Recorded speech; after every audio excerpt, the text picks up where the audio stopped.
Yo soy Alberto Osorio y estás en 10. ¿Sabes qué lugar ocupa Jalisco a nivel nacional en desapariciones? ¿Sabes a cuánto asciende la cifra de personas desaparecidas en el estado? ¿Por qué ningún candidato habla del tema de las desapariciones durante estas campañas electorales?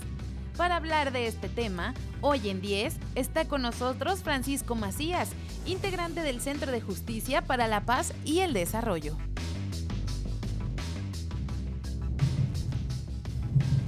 ¿Qué tal? ¿Cómo le va? Muy buenas noches.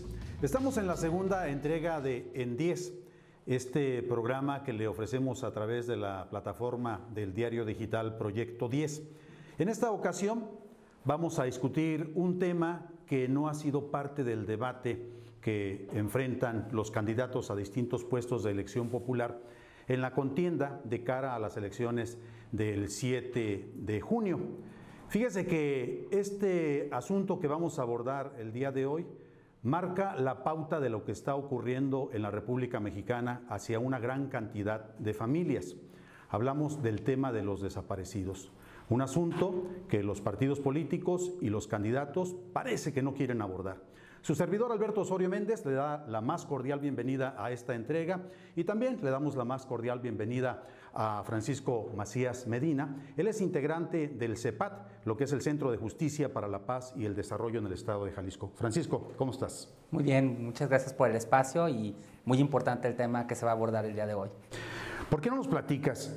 ¿A qué se debe que los partidos políticos, que los presentes en la contienda, particularmente aquellas personas que están buscando un espacio en el Congreso o en la Cámara Baja a nivel federal, o un espacio en la presidencia, en las presidencias municipales de Guadalajara, de Jalisco, no quieran entrar a este tema?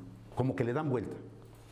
Hay que decir que es un tema irresuelto y que corresponde a un aspecto de la realidad social que vive el país.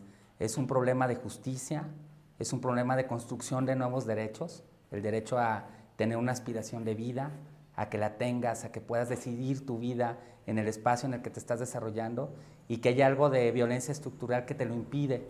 Finalmente, esta violencia estructural, que también se liga a la parte específica de la violencia de la delincuencia organizada, es la que hace que los partidos guarden silencio ante esta situación. El hecho concreto del asunto de los 43 normalistas de la normal de Raúl Isidro Burgos nos habla muchísimo de un contexto en el cual tanto Estado como delincuencia pueden estar incidiendo en este tipo de cuestiones, y eso precisamente hace que los partidos guarden silencio cuando en realidad tienen un deber de construir nuevos horizontes en la parte de la ley, abrir procesos, abrir caminos para poder buscar una agenda de justicia, de garantías de nuevos derechos, de reparaciones, que no hay que olvidar que en este contexto así surge, por ejemplo, la Ley General de Víctimas.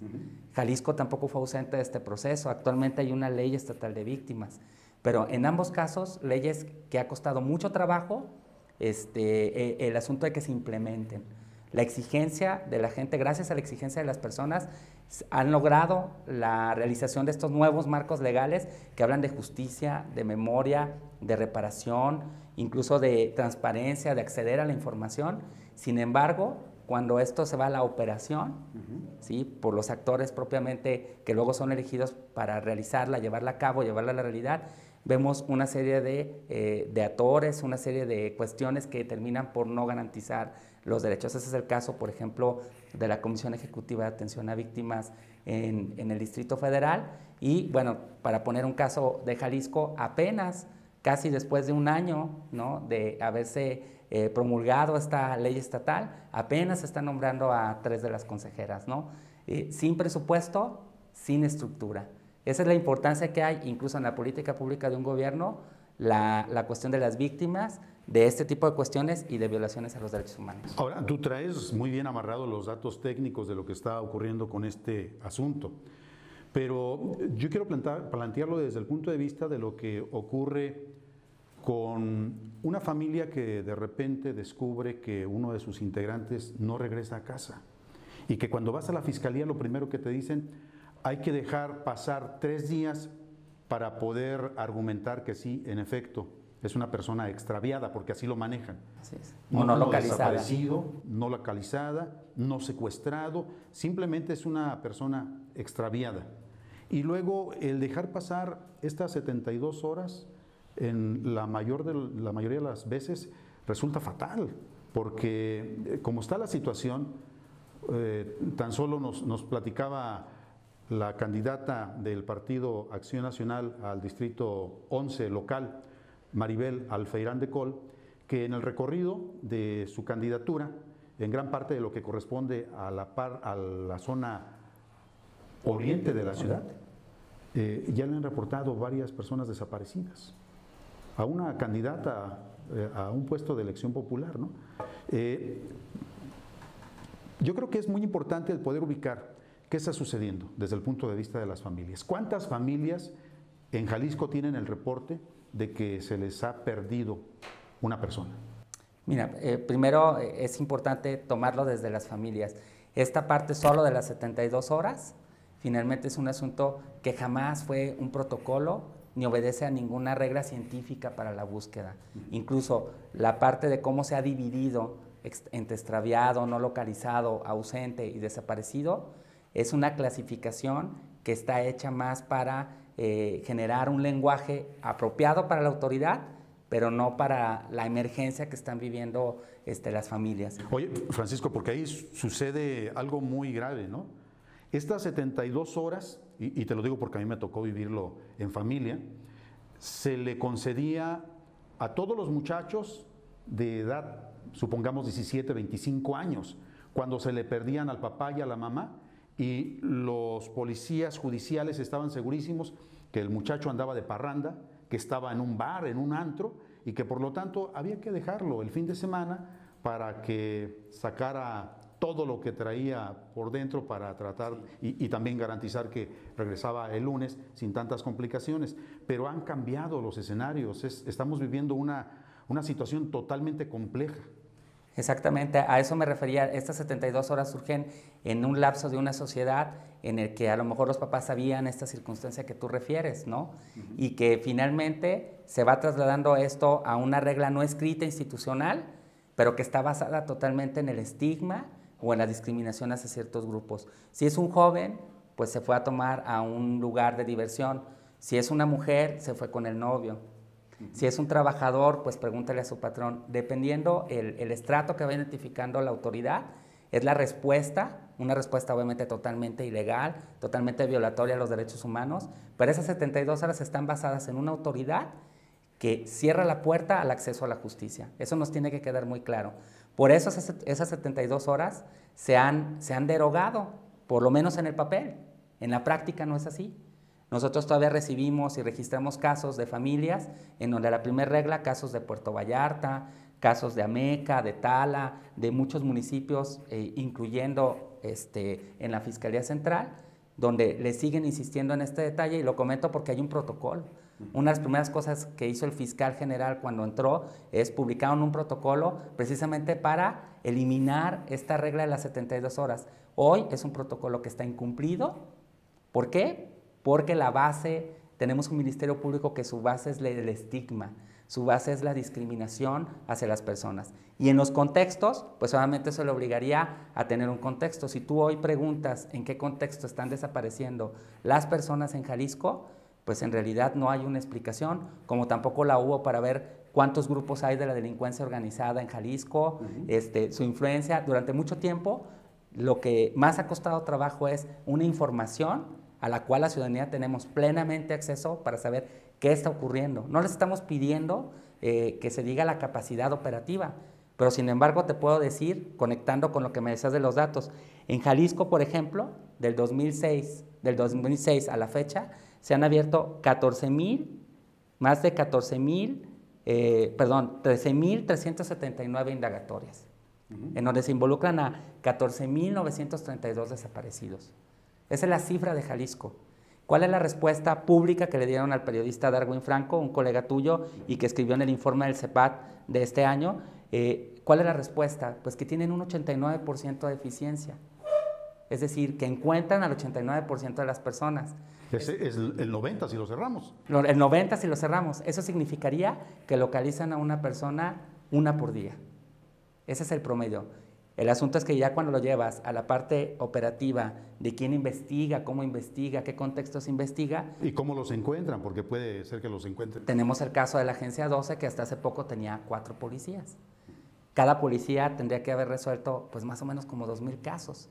Como verás, solo el numeralia nos dice que más bien hay un encubrimiento, una falta de acceso y una falta de reconocimiento de lo que significan las desapariciones, porque indudablemente nos llevan a una conexión de un contexto de violencia estructural en Jalisco que tiene que ver con la delincuencia organizada, pero que tiene que ver también con una profunda desigualdad en situaciones sociales. Bueno, vamos a hacer el primer corte esta noche. Le digo que pues vamos también a escuchar antes de ello el testimonio de los ciudadanos en la zona metropolitana de Guadalajara. ¿Qué pasa en familia cuando por desgracia se reporta la desaparición de un ser querido? Vamos con Ana Lozano.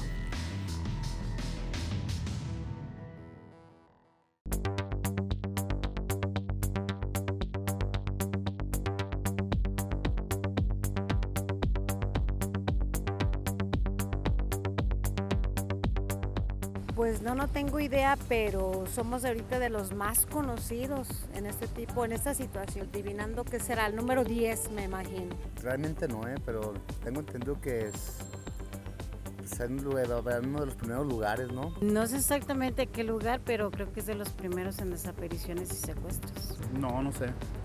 ¿Cuál te imaginas? Cuarto, quinto.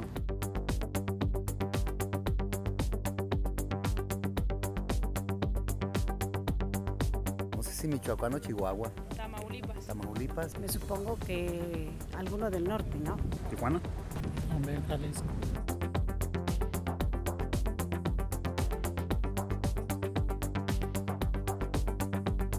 Pues es que han pasado muchas situaciones, quizás así al azar unas 50 personas. Ni quiero saber porque es lamentable tantos días que se como pierdan. ¿Un número al azar? ¿Pero en qué fechas? ¿O es anual o...? A lo que va, por ejemplo, del 2006 a la fecha. Ah, caramba, no sé, ¿unas 1,000? 5,000. Ay, caramba, lamentable. No sé, 20,000 me supongo. No sé. 5,000. 4,000. 5,000. 5,000 casi. Sí.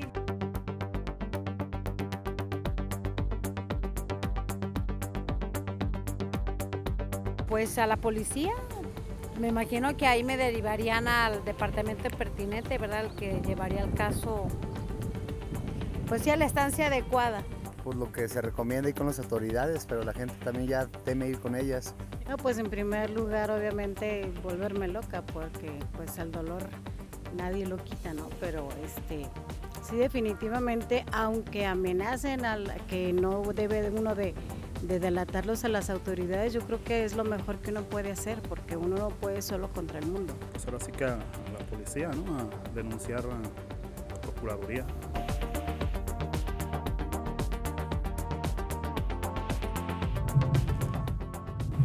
Bueno, ya estamos de regreso. Usted ya escuchó los testimonios que nos ha preparado la producción de este espacio. Y llama mucho la atención, Francisco, lo que ocurre con la respuesta inmediata de varios de los entrevistados. Se hacen para atrás cuando escuchan la pregunta. Una mujer que de manera muy clara dice: yo me volvería loca si me entero de que uno de mis familiares desaparece. ¿Qué te pareció a ti esto que se vio, que se escuchó? Pues me parece que es un elemento importante otra vez de la realidad, ¿no? En la realidad cotidiana, las desapariciones rasgan familias, dividen familias, se separan familias por un asunto que tendría que ser una agenda de justicia. En el caso de Jalisco, el no reconocimiento precisamente ocasiona esto, ocasiona que no hay información para poder interpretar lo que ocurre. De hecho, no la hay, aún con los 26,000 o 23,000 desaparecidos que se mencionan a nivel nacional. Tampoco hay una interpretación del por qué se los llevan, para qué se los llevan. Hay casos que te pueden decir, San Fernando, en Tamaulipas, los 43 normalistas te dicen que hay una violencia que llega al extremo, más allá de lo que ha ocurrido anteriormente en otras décadas en el continente. Todos recordaremos la época de la Guerra Sucia en México, pues allá había un motivo político y la condición era pues el estudiante, cierta cuestión que veía de amenaza al Estado por la ideología, la politización, etcétera. Hoy no existe eso. Hoy son estudiantes, son mujeres la mayoría, muchas de ellas, menores de edad, de tal manera que esta pregunta y esta parte de los contextos se le tiene que dar un contenido, se le tiene que dar una respuesta muy puntual por parte de la autoridad. No son solo expedientes, hemos mencionado números de expedientes, pero en realidad es importante que a través de esto se haga una interpretación de qué está ocurriendo, cómo está ocurriendo, cuáles son las causas estructurales que están detonando esto, que las intuiciones nos dicen en estos otros casos que sí tienen que ver con una cuestión de desigualdad y con una violencia estructural que nos viene pues, de intereses a veces del territorio, a veces nos viene de la cuestión del despojo, viene de la cuestión de la oposición hacia una forma de un gobierno que quiere penetrar en ciertas cuestiones del Estado. ¿Y qué pasa con la delincuencia organizada? Que es una pregunta no contestada en el caso de Jalisco y que la hemos estado contestando a raíz, por ejemplo, de lo ocurrido el 1 de mayo. Bueno, comentaba la representante de Fundej en el estado de Jalisco, esta fundación de familiares que buscan a sus desaparecidos, que se tienen testimonios de que muchas de las veces cuando se presenta el caso de un desaparecido, se reconoce que hay veces que terminan pues sirviendo a la delincuencia organizada, se los llevan para trabajarle a grupos del crimen organizado, en un asunto del que las propias autoridades no han sabido dar razón, como que o ellos mismos están acalambrados o están rebasados totalmente por esta situación. Pero Francisco, a mí me gustaría que desglosáramos un poquito más los números de qué es lo que está pasando en la zona metropolitana. ¿Cuáles son los municipios más afectados? ¿Qué tanto representa de estos 2.300 o 2.600 desaparecidos en nuestra entidad la zona metropolitana? Miren, el 50% de las desapariciones, entre el 49 y el 50%, son de la zona metropolitana de Guadalajara. De tal manera que lo que sorprende más bien de un aspirante como la que tú referías es que no se haya percatado de este fenómeno, ¿no? Que tiene ya, pues básicamente, vamos para varios años en el que se está dando con prácticamente muchos picos de violencia. En el caso de la zona metropolitana, Guadalajara y Zapopan van a la cabeza en el número de desapariciones, ¿no? Son las que acumulan el mayor porcentaje. Entre ellas, de este 49%, finalmente son la mayoría de las desapariciones, prácticamente el 60%. Ahora, a esto habría que agregar lo que pasa, por ejemplo, en Tlaquepaque, en donde la mayoría de los desaparecidos son hombres, muy similar a lo que ocurre también en Tepatitlán, por lo que sé. Por ejemplo, entre los municipios, tú mencionaste ahorita Tepatitlán, pero fuera, estos números son del informe de Wilkinson, por ejemplo, que se entregó a propuesta cívica, estaba Puerto Vallarta, Zapotlán el Grande, Lagos de Moreno, en ese orden como de incidencia de desapariciones, Tepatitlán, Zapotlanejo, Chapala y Jocotepec. En otros estudios que se han hecho con otra metodología, por ejemplo el de Data 4, por ejemplo, una agencia de investigación, digamos, pero ya con una metodología científica, lo que te encuentras a La Barca, por ejemplo, encuentras el caso de Costa Sur, precisamente ahora donde está el operativo de militarización, el operativo Jalisco, es una cifra que prácticamente ellos en sus informes han dicho que donde comenzaron con una incidencia reiterada de casos, prácticamente se duplicaron de un sexenio a otro. Y ese es el caso de Costa Sur y el caso de Tepatitlán y de La Barca. Lo que pasa es que tú estás hablando de una incidencia de desapariciones y otro asunto en donde la delincuencia organizada se ve muy activa. Y bueno, yo en lo particular no soy experto sobre este tipo de temas, no soy Ministerio Público, tampoco soy agente de la Fiscalía, pero aquí ya con lo que tú nos estás diciendo, sugieres que si se intercambian estos datos, podríamos empezar a observar una especie como de mapeo de lo que está ocurriendo en Jalisco a propósito de desaparecidos y a propósito de la actividad de las bandas del crimen organizado. Ahora está coincidiendo, pero además Costa Sur coincide con incrementos de desapariciones de, por ejemplo, de defensores de derechos humanos, como en el caso de Celedonio Monroy, ¿no? Es la misma zona. Tenemos casos de desapariciones de pescadores que pertenecen a cooperativas que han sido presionados por estrategias de intereses pues, económicos para hacer desarrollos turísticos en esta costa, que aunque no son una incidencia grande de casos, Estas desapariciones nos dicen mucho de algo que se estuvo desarrollando durante algún tiempo y que ahora se tiene que buscar una interpretación.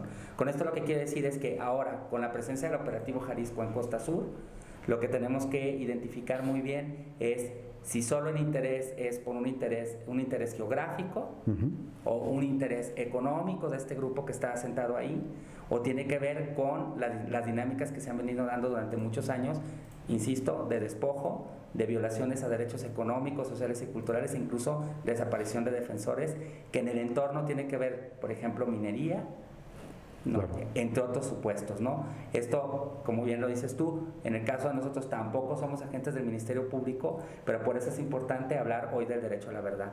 El derecho a la verdad no solo es resolver expedientes, no solo es saber en qué fosa encontraste a tu familiar o no de forma desafortunada, no encontrarla con vida. Implica saber el contexto y la participación de la autoridad en ese contexto de violencia que se llevó a decenas de personas en una zona de este estado.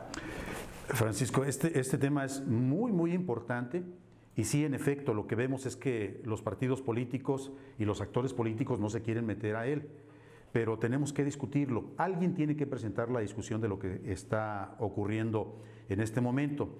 Yo te pregunto una cosa que a mi juicio es de vital importancia. ¿Se prevé que se aumente la violación a los derechos humanos y a las garantías individuales a raíz de este operativo, de esta Operación Jalisco? La respuesta es sí, por una simple razón, porque hay un contexto en el cual el ejército ha estado incurriendo en una línea de fuego con daños muy severos y con flagrantes violaciones a los derechos humanos. Eso nos dice el operativo, por ejemplo, en Apatzingán y el caso de Tlatlaya. En ese contexto es que se hace la Operación Jalisco. ¿Sí? El Sistema Nacional de Alertas de la Comisión Nacional de Derechos Humanos refleja que en el caso de Jalisco hay por lo menos 12% de las inconformidades que se han presentado son contra elementos del ejército. Es decir, aunque estamos hablando de un número bajo de inconformidades, estamos viendo a un ejército que está por lo menos entre los primeros 5 lugares de señalamientos de lo que la gente de Jalisco indica a la Comisión Nacional de los Derechos Humanos, ¿no? Lo digo en este contexto porque hay que partir de la idea de que no es el mismo operativo en el que se da antes de estos sucesos, es decir, en el pasado, que también tenemos antecedentes severos de ello, las volantas en el sexenio de Alberto Cárdenas, o la decena de jóvenes que fueron torturados en el caso de San Juan de Ocotán, uno de ellos ejecutado de forma extrajudicial también en esa por elementos del Grupo Aeromóvil de Fuerzas Especiales. O sea, es decir, Jalisco tiene antecedentes de operativos de este tipo, en donde finalmente está comprobado que tienen un saldo negativo para violaciones de derechos fundamentales. En este contexto actual, con el caso de Tlatlaya y la forma en cómo se ha operado en Apatzingán, donde ha habido muertas de civiles no investigadas con profundidad y ante una autoridad que no ha deslindado las responsabilidades, en ese contexto está entrando un ejército sin información y sin que conozcamos un diagnóstico de qué va a intervenir, cómo va a intervenir, ¿sí? Y los posibles riesgos que pudiera haber. Cualquier situación tendría que haberse prevenido de alguna manera. Bueno, ahí tiene usted. Lo primero que podríamos decir es que Dios nos agarre confesados con este asunto del inicio de la Operación Jalisco, porque sí, se prevé un encontronazo entre fuerzas federales y lo que es estos grupos del crimen organizado que se desplazan por distintas partes de territorio jalisciense. Tenemos más detalles, vamos a esta información que nos prepara nuestra producción esta noche. Según la Fiscalía General del Estado, más de 5,000 personas han desaparecido en Jalisco desde 2006. Durante los 2 primeros meses de este año, el Registro Nacional de Datos de Personas Extraviadas o Desaparecidas contabilizó 30 personas desaparecidas en el estado. Según los datos del Centro de Justicia para la Paz y el Desarrollo, en los últimos 2 años se han registrado la mayor cantidad de casos de desapariciones, con más de 2.235. Desde 2014, Jalisco es el segundo estado con el mayor número de desaparecidos en el país, superado tan solo por Tamaulipas. En Jalisco, la agrupación Familias Unidas por Nuestros Desaparecidos ha exigido al gobernador Jorge Aristóteles Sandoval Díaz que ponga atención al problema, pues en la agencia del Ministerio Público, especializada en desapariciones, trabajan solamente 8 agentes investigadores, por lo que las familias del FUNDEG cuestionan el esfuerzo y el compromiso. El pasado 10 de mayo, madres y familiares de desaparecidos marcharon para reclamar el desinterés por parte de las autoridades en la búsqueda de sus hijos. Cabe señalar que desde el pasado 18 de marzo, dicha agrupación de familiares solicitó una reunión con el gobernador, pero hasta el momento no ha obtenido respuesta alguna por parte de las autoridades. Bueno, estamos de regreso. Le comento que esta noche estamos platicando con Francisco Macías Medina, integrante del Centro de Justicia para la Paz y el Desarrollo en el estado de Jalisco, conocido como CEPAT. El tema es un asunto que los partidos políticos y los actores políticos, los candidatos, no quieren tocar porque no saben o porque les hace mucho ruido el discutir el asunto de los desaparecidos en una entidad como Jalisco, ubicada en el segundo lugar en el contexto nacional. Francisco, yo recuerdo por ahí un asunto que quizá tú conociste con más lujo de detalle. Cito el caso de lo ocurrido hace tiempo en la ciudad de Buenos Aires, en Argentina. Se conoce de un incendio en una discoteca, en donde mueren más de 100 jóvenes. Después, quien era el obispo de esa ciudad y que hoy es el Papa Francisco, conocido coloquialmente como el Papa Pancho, preparó una homilía de manera especial para todos los deudos, para todas las familias que habían perdido a un ser querido en ese incendio, en esa discoteca.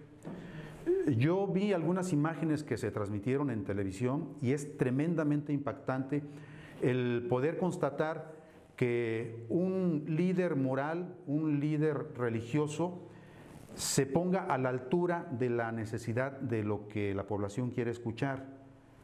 El obispo de Buenos Aires bajó al lugar en donde estaban las familias que habían perdido un ser querido, los acompañó y le pidió a toda la ciudad de Buenos Aires que fueran muy precavidos en el acompañamiento del dolor que estaba viviendo la ciudad entera a raíz de esta muerte. Hago yo el contraste de lo que ocurrió hace algunas semanas en la ciudad de Guadalajara, en donde las familias de estos 2.300 desaparecidos acudieron a una misa a la Catedral Metropolitana con el cardenal al frente, José Francisco Robles. Y lo primero que me llamó mucho la atención es que hacia el final de esta misa, todos los familiares de los desaparecidos literalmente iban tras el líder religioso para tratar de explicarle cuál era el problema que ellos estaban enfrentando. Yo no sé si el Papa Pancho en Argentina y ahora desde el Vaticano tiene una visión diferente de cómo atender los asuntos sociales, o aquí las organizaciones que están encabezando esta lucha no han sabido manejar su discurso para que llegue hasta lo más alto de la representación religiosa, de la representación institucional del gobierno. No sé qué está pasando, o quizás son ellos los que están fallando. Es que yo creo que es igual el mismo proceso, ¿no? Es un proceso, esta violencia que se está viviendo es un proceso que parece que en México nos ha tomado, parece que por sorpresa, aunque en realidad hay muchos indicios desde cuándo, ¿no? Desde cuándo se ha venido dando. La respuesta de las instituciones se torna lenta, se torna en ocasiones miedosa o institucionales, ¿no? Cuando en realidad está muy clara la misión que se debe de tener. Básicamente lo que buscan las familias es justicia y consuelo.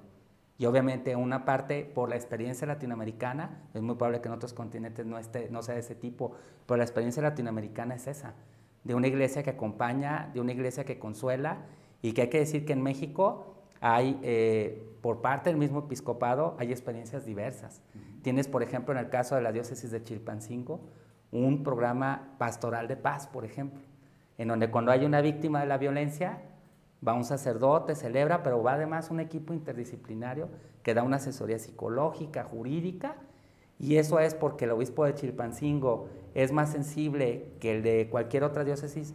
Pues no, es un obispo que seguramente pasó por muchas pruebas de fuego, ¿no? En donde la realidad y su labor le fue obligando a que tuviera preguntas y búsqueda de respuestas, y hoy tienen un plan de esto que ha dado una muy buena respuesta, y es un plan modelo que finalmente está dando ahí. En el caso de Guadalajara, pues obviamente se caracteriza mucho por el silencio.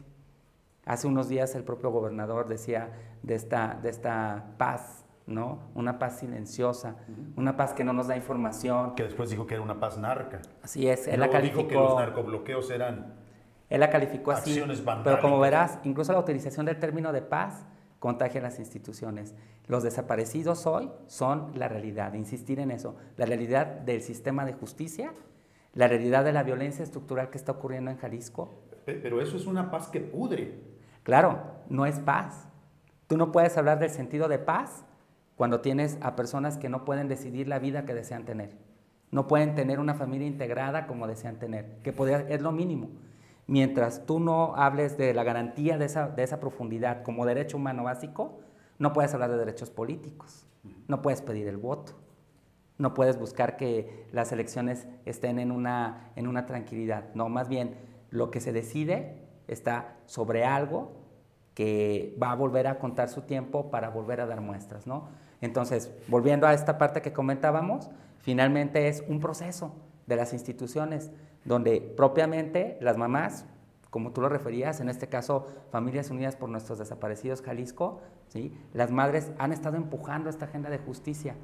Hoy no todos son noticias en el sentido negativo, aun a pesar de ese dolor, lo transforman en esperanza y están dando una gran lección a las instituciones, a las ciencias, a las universidades y obviamente yo creo que también a los medios de comunicación de cómo trabajar este tipo de temas, con qué profundidad, porque son cosas en donde el lenguaje no alcanza, la ciencia no alcanza, el derecho no alcanza, el tiempo tampoco, porque estamos hablando de algo estructural. Más bien nos tiene que caer un poco, caernos en cuenta que esta situación de violencia y sus rostros son hoy la verdad de nuestra sociedad, tanto tapatía como nacional. Bueno, fíjese, este asunto del tiempo. La verdad es que a mí me hubiera encantado escuchar la discusión entre los candidatos a cualquier puesto de elección popular en el estado de Jalisco, metidos en un debate por 2 o 3 horas para saber si alguno de ellos tiene una respuesta concreta para ofrecerle a una de las familias que está llorando en este momento por alguno de sus desaparecidos. Con uno solo yo hubiera tenido para considerar que valía la pena el estar escuchando y viendo un debate que hasta lo que hemos visto el día de hoy son triviales, son poco aterrizados en las necesidades de la población y esto es un asunto que va a pesar mucho en las próximas elecciones. ¿Tú qué le dirías finalmente a los candidatos? Yo lo que les diría es que hoy tienen la oportunidad, porque aparte tienen la obligación legal, de generar política pública con un rostro claro para estas personas. El municipio tiene obligaciones bajo un sistema nacional de víctimas para poder atender, poder recibir y poder comenzar a cambiar esa realidad. Si bien es cierto no les toca la función de investigación y de procuración de justicia, el municipio es una autoridad de primer contacto en donde en realidad muchas de las familias acuden para atención médica, para atención psicológica, para atender lo que se genera de las desapariciones. Hay nietos, hay hijos, hay bebés que se quedan sin padres. Hay personas de la tercera edad que se quedan al desamparo porque el que desapareció era el que mantenía a la familia. Finalmente, a eso yo creo que están obligados. Es importante los planteamientos que se están haciendo, pero hoy los planteamientos que tienen una mayor magnitud y que se tienen que hacer en este momento tienen que responder a este ambiente de violencia. Pues vamos cerrando este asunto. ¿Qué le sugieres a la población en general? ¿Cómo se le puede hacer para acompañar a estas personas que buscan a sus familiares? Es una pregunta muy importante. Yo creo que lo primero que hay que hacer es vencer la insolidaridad. Comenzar a vencer esta idea y este discurso que lo tenemos muy marcado en esta ciudad de ver que los desaparecidos es por algo. La respuesta ya está, nos tiene que quedar claro que es porque hay una profunda desigualdad. Todos estamos conectados con esa profunda desigualdad y con la parte de violencia estructural. Nos tiene que quedar claro que si le pasó, y de hecho la lucha de ellas es, porque si les pasó a ellas están luchando para que no nos pase a ninguno de nosotros. En cualquier momento puede suceder. En cualquier suceder. momento puede suceder porque eran estudiantes, porque eran trabajadores que salieron a hacer cualquier circunstancia. Era una chava que fue a estudiar a la prepa y desapareció, era una instructora de fitness, ¿sí? Era un recién egresado de Derecho que tenía toda una vida por delante, en donde no hay una circunstancia que los ligue a eso que continuamente pensamos, porque seguimos creyendo que la delincuencia organizada es una persona con un rifle de alto poder y unas botas vaqueras, cuando en realidad la delincuencia organizada ha cambiado, hay un contexto muy marcado de una economía que depende de ella y que va generando todos estos saldos. Vencer la insolidaridad, identificarnos y tenemos que arropar la verdad. Si no se aclaran las desapariciones, no podemos seguirnos construyendo como sociedad. No podemos hacer planteamientos de futuro como una sociedad. Muy bien, Francisco Macías. Pues estamos llegando nosotros al final de esta entrega de En 10, este programa que se transmite a través de la plataforma de Proyecto 10.mx. Le agradecemos el favor de su atención, también le vamos a agradecer que nos haga llegar sus comentarios, sus observaciones, sus críticas, por supuesto que también pueden ser bienvenidas. Y un asunto más como colofón de lo que es este programa, seguramente que en lo que es la víspera de las elecciones del 7 de junio, muchos de los partidos estarán pensando que se trata de una fiesta cívica, insisto, una fiesta cívica. Pues sí, pero aquí hay un dato y un tema que nos hace pensar que no solamente es una fiesta. Hay elementos de gran tragedia que se están registrando en la sociedad que nadie quiere voltear a verlos. Gracias, lo esperamos en la próxima edición. Yo soy Alberto Osorio y estás en 10.